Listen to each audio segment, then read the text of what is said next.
Opa! Chegamos então ao quinto romance da Virginia Woolf, O A Farol, publicado em 1927. E antes de mais nada, é preciso falar que essa daqui é a melhor fase da Virginia Woolf, porque ela estava em sua potência máxima, ela estava lançando só livraço. Então logo depois do grande evento que foi o Mrs. Dalloway, a gente vai ter esse daqui, o Orlando, até desembocar lá no As Ondas. É um primor poder acompanhar como que essa autora está desfrutando da linguagem no alto da sua maturidade artística e ainda consegue explorar novas formas para o romance.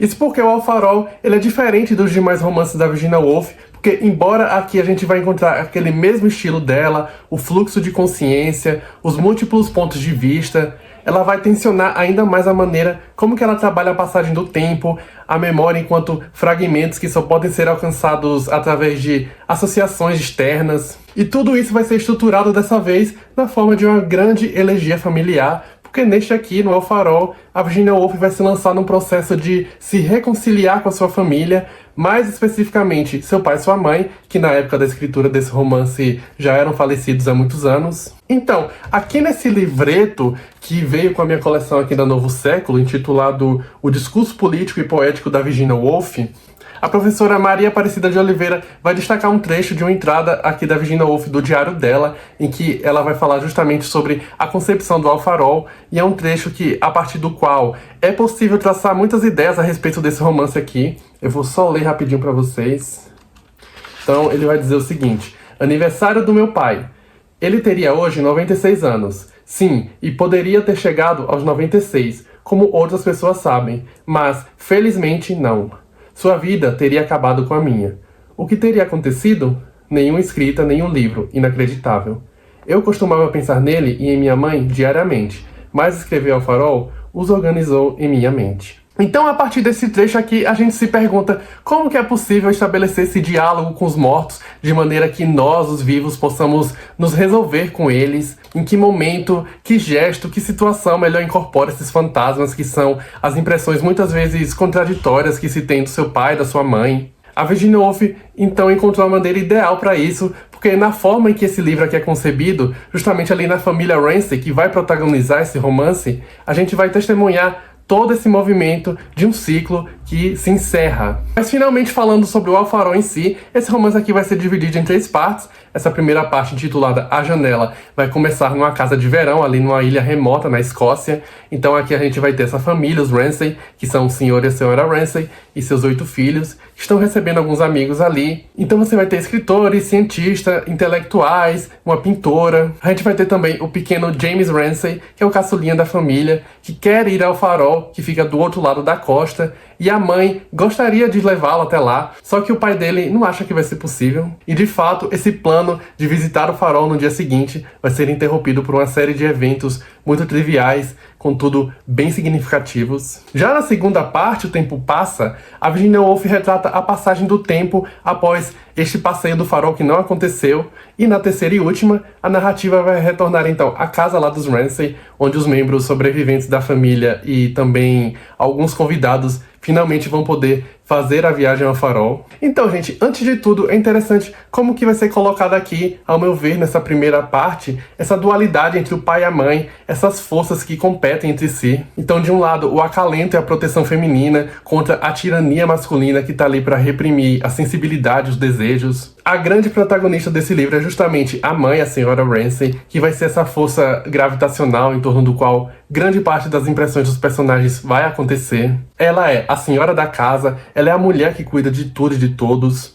Ela vai intermediar o bem-estar ali dos convidados. E o mais interessante é como que a gente vai ter acesso a tudo que se passa no interior daquela mulher incrivelmente simples e ao mesmo tempo complexa, e vai muito além daquela imagem externa de alguém cujas preocupações são assuntos domésticos ou o cuidado dos filhos. Por outro lado, o pai, o Sr. Ramsay, que seria esse senhor de postura quase ditatorial, tão importante quanto a esposa, mas emocionalmente mais distante, que vai reger aquela sua ordem de uma forma mais dura, mais silenciosa. Ele é um professor de filosofia, muito conhecido pelos trabalhos acadêmicos que já publicou. É interessante, então, estabelecer essa dualidade que eu falei, porque a partir dela a gente vai ver a frustração que uma figura paterna de autoridade pode causar em alguém, e como que isso vai ser expresso nos sentimentos tão cruz de uma criança, nesse caso o pequeno James Ramsay. Ele tem muita raiva do pai, principalmente quando ele fica maldizendo a visita deles ao farol no dia seguinte. Ele diz que não vai ser possível porque o tempo vai estar ruim.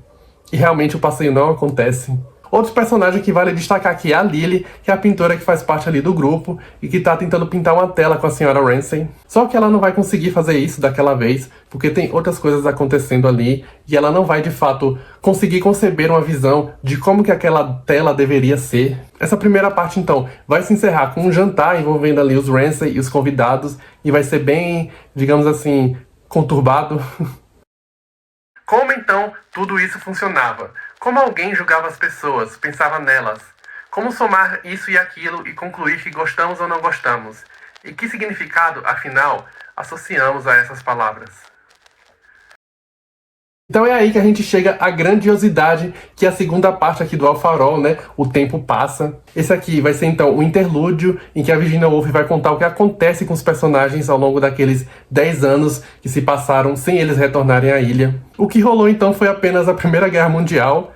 E aí, como é que a Virginia Woolf vai contar isso, então? Ela vai relatar esse momento de silêncio, de ausência, à medida que descreve aquela casa de verão dos Ramsay sendo afetada pelo tempo, já que ela tá abandonada, já que ninguém mais pisou lá durante todo aquele intervalo, e, evidentemente, a casa vai começar a se deteriorar. A Virginia Woolf vai marcar, então, essa passagem de tempo de forma, antes de mais nada, subjetiva. É o momento mais poético aqui do livro, e o interessante é, então, como que ela vai pontuar episódios factuais, né, fatos concretos, em apenas algumas frases que vão ser dispostas ali entre parênteses ao longo das descrições. É um efeito que vai reproduzir realmente a brusquidão daqueles acontecimentos. Então você tem lá a casa se acabando, a grama crescendo, o mofo tomando de conta, e do nada você descobre que fulano morreu na guerra, outra morreu durante o parto, e que tem uma personagem muito essencial que também acabou nos deixando. Eu lembro que eu li esse trecho, inclusive, numa biografia da Virginia Woolf, da autora Monique Nathan,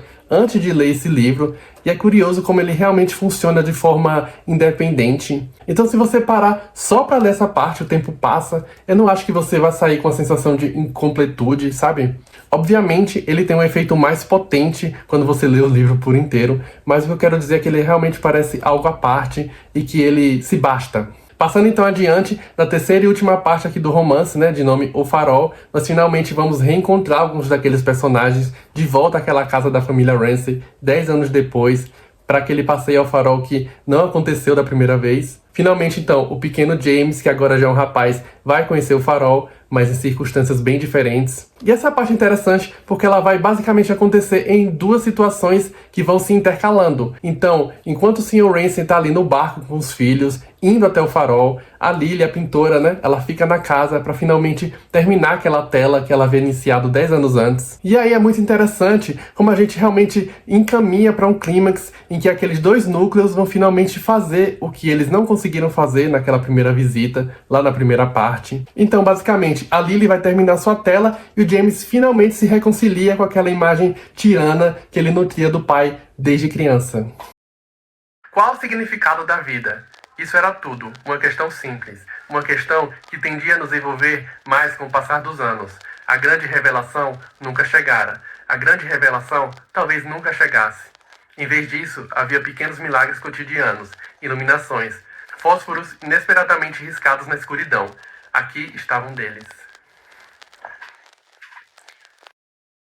E é isso, aqui no Alfarol a gente vai ver como que a linguagem da Virginia Woolf vai conseguir aprender a experiência contraditória de amar e de odiar, de admirar e também de temer. O que acontece então através desse exercício de se colocar vulnerável para essas percepções. Isso porque o pensamento evoca a palavra evoca a imagem, e na imagem a gente tem a visão das coisas. A Virginia Woolf vai utilizar de símbolos como a casa, o mar, o barco e principalmente o farol, para mostrar como esses símbolos podem potencializar a nossa percepção, porque eles colocam a nossa experiência em perspectiva. Sendo este um livro em que a dificuldade de comunicação é muito presente, em que existe esse desejo de comunicar, e onde é praticamente impossível contornar esse impasse de conseguir se expressar e fazer com que o seu interlocutor te compreenda. O único processo possível, então, é realmente se colocar nesse estado quase metafísico em que esses símbolos serão extensões das nossas questões. Aqui também a Virginia Woolf vai explorar esse processo artístico enquanto rememoração,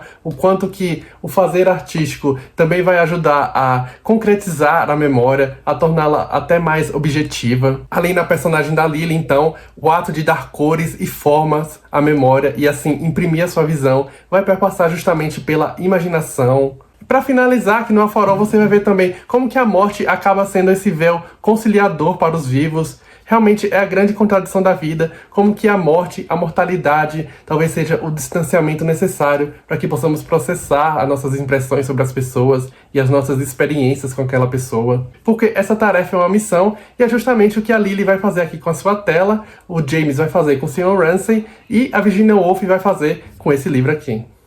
E esse foi o vídeo. Se você gostou, deixa aqui o seu like, seu comentário, se inscreve aqui no canal. Tem mais vídeos da Virginia Woolf por aqui, eu vou deixar o link aqui embaixo. É isso, muito obrigado, um abraço e até a próxima.